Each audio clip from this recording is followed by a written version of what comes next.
పాకిస్తాన్లో భూకంపం వచ్చింది. రిక్టర్ స్కేల్ పైన అది 4.6గా దాని రీడింగ్ వచ్చింది.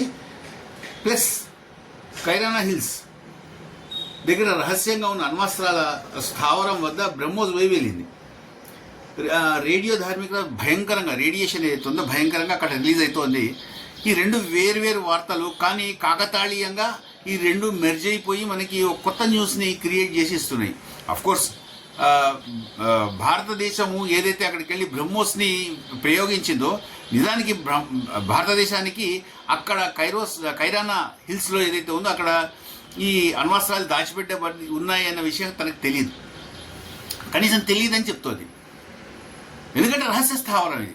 ఇప్పుడు కుక్కిన పేను పరిస్థితి పాకిస్తాన్, అది బయటికి చెప్పుకోలేదు, మనసులో పెట్టుకోలేదు.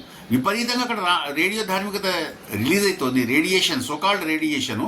ఇప్పుడు దాన్ని ఆపడం కోసం అని చెప్పేసి ఈజిప్ట్ నుంచి అమెరికా తోటి రికమెండ్ చేయించుకొని ఈజిప్ట్ నుంచి అక్కడి నుంచి బొరాన్ తెప్పించుకుంది. బొరాన్ అంటే అది రేడియో ధార్మికతని కంట్రోల్ చేయగలిగే ఒకనొక ఎలిమెంట్. అది నైల్ నది ఒడ్డున బాగా దొరుకుతుందంట. అక్కడి నుంచి 2 విమానాల్లో తెప్పించుకొని మొత్తం ఈ ఎక్కడైతే రేడియో ధార్మికత స్ప్రెడ్ అవుతుందని అనుకుంటున్నారో ఆ ఏరియా మొత్తం అంతా జల్లిస్తోంది. అయితే దీని లోపల అమెరికాకి ఏంటి ఇంట్రెస్ట్? ఊరికే పాకిస్తాన్ తోటి, ఇండియా తోటి నేను అణ్వాయుధ యుద్ధం ఆపించాను, నేను ఆపించాను అని జబ్బలు జరుపుకుంటుంది తనకి తాను. నిజానికి అమెరికా ఇంట్రెస్ట్ ఏంటి? అసలు ఇండియా అణ్వస్త్రాల యుద్ధానికి వెళ్తుంది అని ఎందుకు అంటుంది? ఆ మాట అసలు ఫస్ట్ ఆఫ్ ఆల్ ఇండియాకి నచ్చదు. ఎందుకంటే అణ్వస్త్రం తన వద్ద ఉంది అని ఏనాడు ఇండియా తన్ని తాను చెప్పుకోలేదు. ఇంతసేపు నా దగ్గర ఉంది అని పాకిస్తాన్ చెప్పుకుంటుంది, కానీ ఇండియా ఏనాడు చెప్పుకోలేదు. దాని సంగతి మర్చిపోయింది కూడా. యుద్ధానికి ఎప్పుడు కూడా మేము మొదటి రాయి వెయ్యము. మేము ఎప్పుడు కూడా శాంతి కోసము, లేకపోతే హ్యాపీగా కంఫర్టబుల్గా లైఫ్ని లీడ్ చేయడం కోసం మాత్రమే మేము పోరాడతాం తప్పించి ఇటువంటి యుద్ధాలకి వాటికి మేము వ్యతిరేకము అని మోదీ గవర్నమెంట్ వచ్చిన కాడి నుంచి, మోదీ గవర్నమెంట్ అని కాదు, భారతదేశం ముందర నుంచి కూడా మనం ఇంతకు ముందర అనుకున్నట్టుగా డిఫెన్సివ్ మోడ్లోనే ఉంటుంది. అది హాకీ కానివ్వండి, క్రికెట్ కానీ, ఆటల్లో కానివ్వండి, యుద్ధంలో కానివ్వండి, లైఫ్ స్టైల్లో కానివ్వండి, ఎక్కడ కానివ్వండి, భారతదేశం ఎప్పుడు కూడా డిఫెన్సివ్ మోడ్లో ఉంటుంది, ఎప్పుడు అఫెన్సివ్ మోడ్లో ఉండదు. ఆ రకంగా తను చెప్పుకుంది. అయితే అమెరికా లాభం ఏంటి అంటే, ఇక్కడ మీకు మన దగ్గర యుద్ధాన్ని ఆపి నేను ఆపాను అని చెప్పేసి ఎవరైతే ట్రంప్ చెప్పుకుంటున్నాడో ఆ పర్టికులర్ ట్రంప్ రేపు పొద్దున్న ఇరాన్ మీద యుద్ధానికి వెళ్ళబోతున్నాడు. ఇరాన్ మీదకి యుద్ధానికి వెళ్తే వాళ్ళకి సహాయం చేసేది లేదా సహాయపడేది భారతదేశం ఎంత మాత్రం కాదు. ఎందుకంటే ఇరాన్కిను పక్కనున్న దేశానికి ఏదైతే సరిహద్దు ఉందో అది మీకు ఆఫ్ఘనిస్తాను లేకపోతే సోకాల్డ్ పాకిస్తాన్ మాత్రమే ఉంటే భారతదేశానికి ఎంత మాత్రం సంబంధం ఉండదు. ఆఫ్ఘనిస్తాన్ తోటి అమెరికాకి ఎంత మాత్రం ఉండదు, ఎందుకంటే నిన్న మొన్నటి దాకా వాళ్ళతో యుద్ధం అయింది. ఇంకా ఉన్నదల్లా పాకిస్తాన్ మాత్రమే. పాకిస్తాన్ సహాయం లేనిది ఇరాన్ మీద యుద్ధానికి వెళ్ళడం కొంచెం కష్టం. ఎందుకంటే వాళ్ళకి స్థావరం కావాలి, ఎయిర్పోర్ట్స్ కావాలి, వాళ్ళ డంపింగ్ యార్డ్స్ కావాలి, అన్నీ కూడా మీకు పాకిస్తాన్ మనకు వస్తుంది. అందుకని IMFతో చెప్పించి, తన బిజెవు సంస్థ అయిన IMFతో చెప్పించి వాళ్ళకి కావాల్సినంత లోన్స్ ఇప్పించింది. తను కూడా ఎంతో కొంత సహాయం చేస్తుంది. రేపొద్దున మళ్ళీ చేస్తుంది సహాయం. భారతదేశం తన మంచి మిత్రుడుగా పేర్కొని అమెరికా, మోదీ తన మంచి మిత్రుడుగా పేర్కొన్న ట్రంప్, ఇది అట్లా ఉండగా ఇంకా మంచి మిత్రత్వం మాత్రము పాకిస్తాన్తో చూపిస్తుంది. దీన్ని బట్టి అమెరికా ఎంత మాత్రం నమ్మకస్తుడైన వ్యక్తి కాదు, నమ్మకమైన ఫ్రెండ్ కాదు అన్న విషయం అందరికీ తెలుస్తోంది. భారతదేశం మొత్తం ట్రెండింగ్ ఉన్న విషయం ఏంటి అంటే, టర్కీ, అజర్బైజాన్ ఈ రెండింటినీ కూడా బాయ్కాట్ చేస్తున్నాయి అన్నమాట. మొత్తం boycott Azerbaijan Turkey, #boycott Turkey, #boycott Azerbaijan ఇది ట్రెండింగ్లో ఉంది. ఇది ఎందుకంటే భారతదేశం క్లిష్ట పరిస్థితుల్లో ఉన్నప్పుడు అవుట్ రైట్గా పాకిస్తాన్కి హెల్ప్ చేసింది. భారతదేశం కాశ్మీర్లో కానివ్వండి, పంజాబ్లో కానివ్వండి, ఎన్నైతే ఇక్కడ డ్రోన్స్ కూలినాయో అన్ని డ్రోన్స్ కూడా టర్కీ నుంచి వచ్చినవే. ఆ డ్రోన్స్ అన్నింటినీ కూడా సర్వనాశనం చేయగలిగింది. మంచి ఐరన్ డోమ్ ఉంది కాబట్టి భారతదేశం వద్ద వ్యవస్థ దాన్ని కూల్చగలిగింది. ఒకవేళ కొంచెం ఏమాత్రం అటు ఇటు ఉన్నా కానీ ఎంత ప్రాణ నష్టం జరిగేది, ఎంత ఆస్తి నష్టం జరిగేది. ఇందువల్ల వాళ్ళు మొత్తం దాన్ని ఆపేశారు, బాయ్కాట్ చేస్తున్నారు అనమాట. ఇప్పుడు ఏంటంటే ఈజ్ మై ట్రిప్ కానివ్వండి, లేకపోతే ఇక్సిగో కానివ్వండి, థామస్ కుక్ కానివ్వండి, తర్వాత మేక్ మై ట్రిప్ కానివ్వండి, ఇవన్నీ కూడా కేసరి ట్రిప్స్, ఇవన్నీ కూడా వాళ్ళ వాళ్ళ యాప్స్లోంచి, వాళ్ళ వాళ్ళ సైట్స్లోంచి వీటికి సంబంధించిన, ఈ రెండు దేశాలకు సంబంధించిన ఏవైతే ప్యాకేజెస్ ఉన్నాయో ఆ ప్యాకేజెస్ అన్నిటినీ తీసేసినాయి. వీటికి అన్నిటికీ కూడా వీటికి వెళ్ళాల్సిన అవసరం లేదు అని చెప్తూనే, ప్లస్ భారతదేశ పౌరులు కూడా ఎవరు అక్కడికి పోవడానికి ఇష్టం చూపించట్లేదు. అక్కడికి ఆల్రెడీ బుక్ చేసుకున్న వాళ్ళు కూడా క్యాన్సిల్ చేసుకుంటారు. మనకి తెలియని విషయం ఇంకొకటి ఏంటంటే, అక్కడ చాలా డెస్టినేషన్ వెడ్డింగ్స్ అవుతుంటాయి, చాలా అవుతుంటాయి.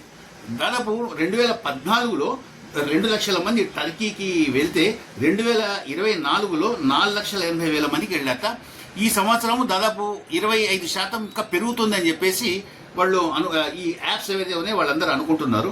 కానీ ఇప్పుడు మొత్తం 90% 90 degrees దీంట్లో పడిపోతుంది మొత్తం గ్రాఫ్ అంతా కూడా. ఎవరు వెళ్ళడానికి ఇంట్రెస్ట్ చూపించట్లేదు, ఇష్టము చూపించట్లేదు. ఇది చాలా పెద్ద దెబ్బ, చాలా పెద్ద దెబ్బ టర్కీకి. నేను నీ దగ్గరికి వచ్చి విపరీతంగా డబ్బులు ఖర్చు పెట్టి మీ దగ్గర నేను లాడ్జింగు, బోర్డింగు, ట్రాన్స్పోర్టేషన్ అన్నీ యూటిలైజ్ చేసుకుంటూ ఉంటే, ఆ డబ్బులు సంపాదించిన మొత్తం ప్రాఫిట్స్ అన్ని తీసుకెళ్ళి డ్రోన్సో ఇంకో రకంగా నువ్వు పాకిస్తాన్కి ఇచ్చి ఇండియాకి ఎగెనెస్ట్గా పోయి నువ్వు ఫైటింగ్ చేయని చెప్తుంటే అదేమన్నా పద్ధతేనా? నేను ఎందుకు నీ దగ్గరికి రావాలి? నీ దగ్గరికి రావాల్సిన అవసరం లేదు. ఇప్పుడు గ్రీస్కి వెళ్తున్నారు, లేకపోతే హంగరీకి వెళ్తున్నారు, ఇంకా చాలా చోట్లకి వెళ్తున్నారు. గోవా నుంచి కూడా, గోవాలో ఉన్న టూర్ ఆపరేటర్స్ ఎవరున్నారో వాళ్ళందరూ కూడా టర్కీ నుంచి ఎవరన్నా ట్రావెలర్స్ వస్తే వాళ్ళకి మేము లాడ్జింగు, బోర్డింగు రెండూ ఇయ్యము అని చెప్పేసి వాళ్ళు కూడా చెప్పారు. ఇది ఇట్లా ఉండగా ప్లమ్ కానివ్వండి, ప్లమ్స్ అంటారు పండ్లు, అవి కానివ్వండి, యాపిల్స్ కానివ్వండి, ముందర మనకి ఇరాన్ నుంచి వచ్చేవి, తర్వాత టర్కీ నుంచి తెప్పించుకుంటారు. ఇరాన్ తోటి వాళ్ళ మీద శాంక్షన్స్ అవి ఉండగా మొత్తం అన్నీ కూడా మనము టర్కీ నుంచి తెప్పించుకుంటున్నాం. ఈ టర్కీ యాపిల్స్ చాలా ఫేమస్. మనకి కాశ్మీరు, హిమాచల్ ప్రదేశ్ నుంచి ఎట్లాగైతే వస్తాయో అక్కడి నుంచి రాగా ఇక్కడ కూడా చాలా ఫేమస్ అన్నమాట. అయితే ఇప్పుడు వినియోగదారుడు ఎవరైతే ఎండ్ యూజర్ ఉన్నాడో అతను అడుగుతున్నాడు, ఇది టర్కీదా, ఇది టర్కీ యాపిల్ అని అడుగుతాడు. అమ్మేవాడు ఇది టర్కీ యాపిల్ అంటే నాకు ఇది వద్దు, నాకు కాశ్మీర్దో లేదా హిమాచల్ ప్రదేశ్లో ఇవ్వండి అని చెప్పేసి అడిగి డిమాండ్ చేసి మరీ తీసుకుంటున్నాడు.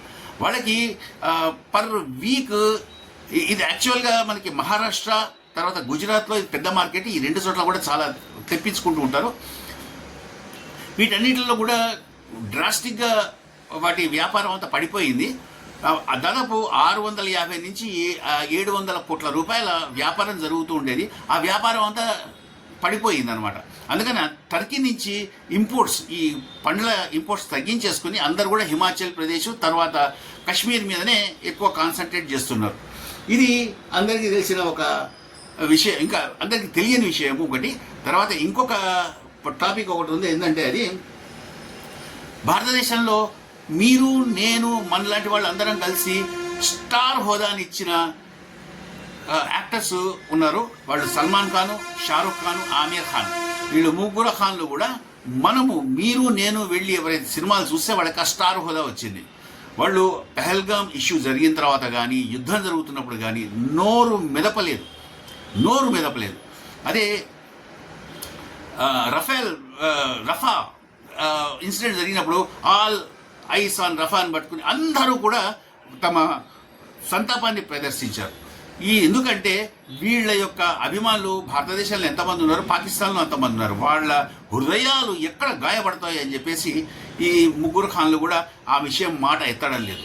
ఎప్పుడైతే సీజ్ ఫైర్ ప్రకటించారో వెంటనే Salman Khan thank God for cease fire అని చెప్పేసి తను ట్వీట్ కూడా చేశాడు. అయితే దానికి ఎదురుగా వచ్చిన వ్యతిరేకత వల్ల వెంటనే ఆ ట్వీట్ని అతను దాన్ని ఎరేస్ కూడా చేసేయడం జరిగింది, డిలీట్ చేయడం జరిగింది. కానీ ఎంత అన్యాయము! వాళ్ళు తింటున్న దేశం, వాళ్ళు ఉంటున్న దేశం, ఆ దేశంలో జరిగిన ఒక అన్యాయాన్ని వాళ్ళు అన్యాయం అని చెప్పడానికి కూడా వాళ్ళకి నోర్లు రావడం లేదు. అదే మీకు మిహిరా ఖాన్ కానివ్వండి, లేకపోతే వాడెవడు ఇంకొకడు ఫవాద్ ఖాన్, మిహిరా ఖాన్, ఫవాద్ ఖాన్ పాకిస్తానీ యాక్టర్స్. వీళ్ళు మాత్రము పాకిస్తాన్లో ఉన్నారు కాబట్టి భారతదేశాన్ని తీవ్రంగా ఖండించారు. వాళ్ళు యుద్ధం ఎట్లాగైతే మనము వెళ్ళి పాకిస్తాన్ మీద చేస్తున్నామో వెంటనే దాన్ని వాళ్ళు ఖండించారు. భారతదేశం చాలా తప్పు చేస్తోంది పాకిస్తాన్ మీదకి వచ్చేయాలి. ఎందుకంటే వాళ్ళు పాకిస్తాన్ యాక్టర్స్, పాకిస్తాన్ యాక్ట్రసెస్. ఈ బుద్ధి, ఈ సిగ్గు మన యాక్టర్లకి, మన సోకాల్డ్ హీరోలకి లేదు.